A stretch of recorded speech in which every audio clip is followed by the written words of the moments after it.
In this video, we're going to take a look at this article from MarketWatch. The headline caught my eye recently.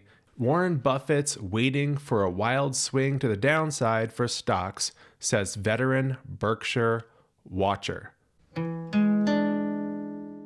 So first of all, I guess it's not completely surprising that there would be people that are considered Berkshire watchers, never mind veteran Berkshire watchers, meaning they closely watch and track and follow Warren Buffett's Berkshire Hathaway, which is basically a conglomerate that owns a bunch of different companies. You can basically invest in Warren Buffett's investments by investing in Berkshire Hathaway.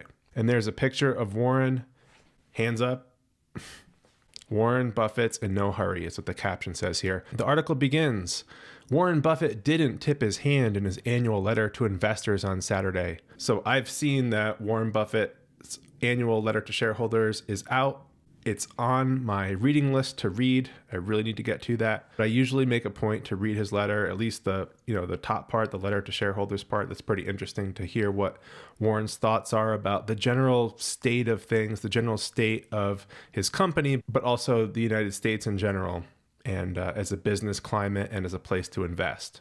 Let's take it from the top again. Warren Buffett didn't tip his hand in his annual letter to investors Saturday, but he appears to be waiting for a big-time downturn in stocks before deploying his vast and growing cash hoard, according to a closely followed value investor and longtime observer of the Berkshire Hathaway chairman. This is another thing I've been seeing and hearing about, is that Warren has been amassing more cash lately.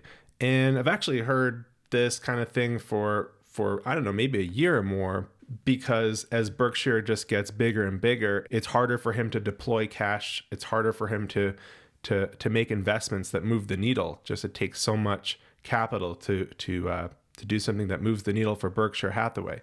And maybe that's the reason he's amassing more cash, or maybe Warren knows something or feels something, senses something about the U.S. economy and the future. Maybe he's amassing more cash to make a purchase down the road here if and when stocks tumble. And according to the title of the article, he is expecting a decline in stocks. And that headline is what caught my attention to begin with. In the letter, Buffett offered little that was useful in the way of guidance, but what he did indicate was that he sees nothing compelling in terms of buying opportunities, that Berkshire continues to add to its cash hoard, and that Buffett is prepared for wild swings in stock values. Bill Smead, founder and chairman of Smead Capital Management, told MarketWatch on Monday. So that's interesting. So he sees nothing compelling in terms of buying opportunities. It's easy to kind of extrapolate out and say, if Buffett sees no compelling buying opportunities for Berkshire Hathaway, then maybe us as individual investors also have no compelling buying opportunities in the market right now. And I don't think it's the same. I think that Berkshire Hathaway, which is this multi-billion-dollar organization, which is investing for thousands and thousands of shareholders, is a different story than you and I as individual investors that are investing a little bit every so often into the market, not deploying a whole bunch of capital all at once. We don't have to answer to shareholders. We can just keep on buying and let it ride for the long term.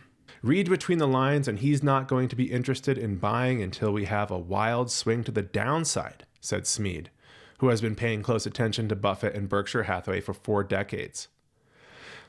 That's an interesting observation, a wild swing to the downside.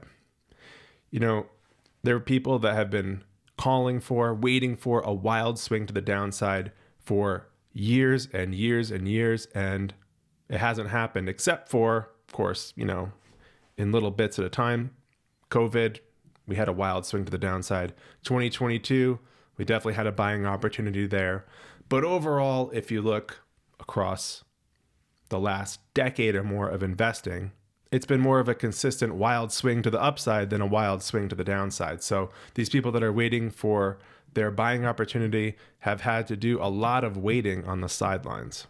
And by a wild swing, Smead doesn't mean a garden variety correction. He thinks Buffett is bracing for a bear market on par with the drops that followed the bursting of the dot-com bubble in 2000, when the S&P 500 fell 49.1% peak to trough, or the declines during the bear markets of 2007 and 2009, or the late 1960s and early 1970s. I'm a little scared. Warren Buffett. Now, a little context, a little backstory on Buffett. He is consistently, in what he says at his shareholder meetings, as what he says in interviews, and what he writes in his shareholder letter every year, he is consistently optimistic, especially about the United States. In so many words, he's always saying, don't bet against the US, that's a bad bet to make. And I really need to read this letter because it sounds like right now he may be betting against the US, or at least the US stock market. In his letter, Buffett took note that commentators have made much of Berkshire's growing pile of cash and cash equivalents, which rose above $300 billion as of the end of fiscal 2024. Buffett insisted that Berkshire would always prefer owning businesses, either controlling or largely controlling them outright, or buying shares of great companies over cash. Yeah, I mean, I believe this about Buffett. He is looking desperately looking for ways to deploy his cash in a way that makes sense, to invest in businesses that make sense for Berkshire. And it seems like he's just not finding those opportunities like he has in the past. Despite what some commentators currently view as an extraordinary cash position at Berkshire, the great majority of your money remains in equities. That preference won't change, Buffett wrote. Even though he's amassing more cash than normal, most of it's still invested in equities, still in stocks for the most part. At the same time, Berkshire was a net seller of $134 billion in stock in 2024, and Buffett has previously lamented the difficulty in finding attractive opportunities. I'm not a veteran Berkshire watcher like the person they're quoting in this article, but I have heard through the grapevine, and again, it seems like I've been hearing this for years now, that Buffett and Berkshire have been struggling to find ways to deploy cash, ways to invest. For his part, Smead has argued that investors should prepare for a Noah stock market. In other words, a long, hard rain is going to fall. In a recent note, he argued that investors should build a common stock portfolio, which will float when the multi-year bear market creates a waterfall of selling among the magnificent growth stocks and passive S&P 500 owners. Hang on. We need to run that back. What the heck is this saying? Investors should prepare for... No, Smead. This isn't Buffett talking. This is this guy Smead, the veteran Berkshire watcher, is saying that we investors should prepare for a Noah stock market. In other words, a long, hard rain is going to fall. So we better prepare for bad times in the stock market.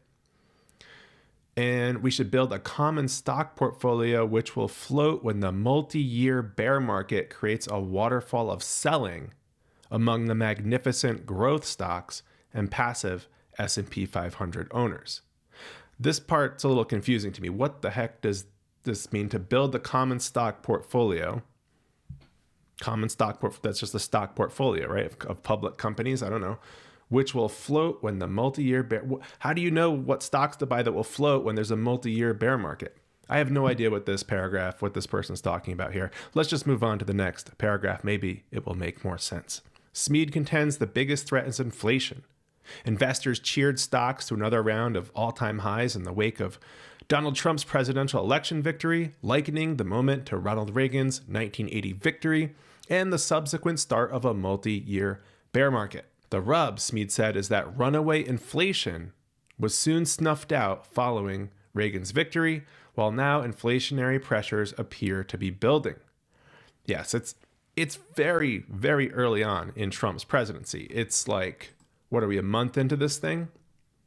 Feels like it's been a year, but we're only a month into Trump's second term. And it does seem like inflation is definitely not cooling and maybe getting worse. And I'm not necessarily saying we can pin this on Trump yet. He's only been in office for a month or so.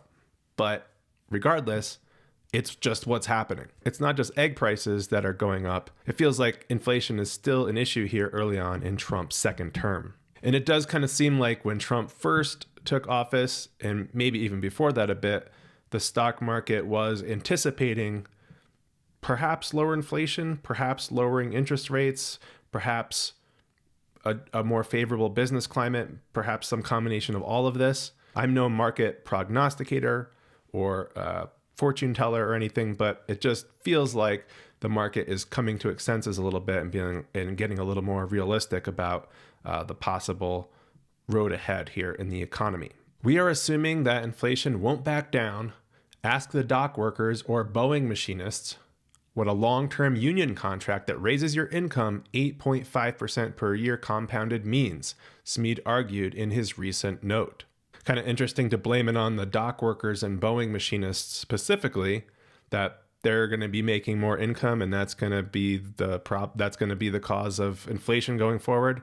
I think there's more to the story than that. In his letter, Buffett warned against fiscal folly, which can evaporate the value of paper money. In some countries, this reckless practice has become habitual, and in our country's short history, the U.S. has come close to the edge.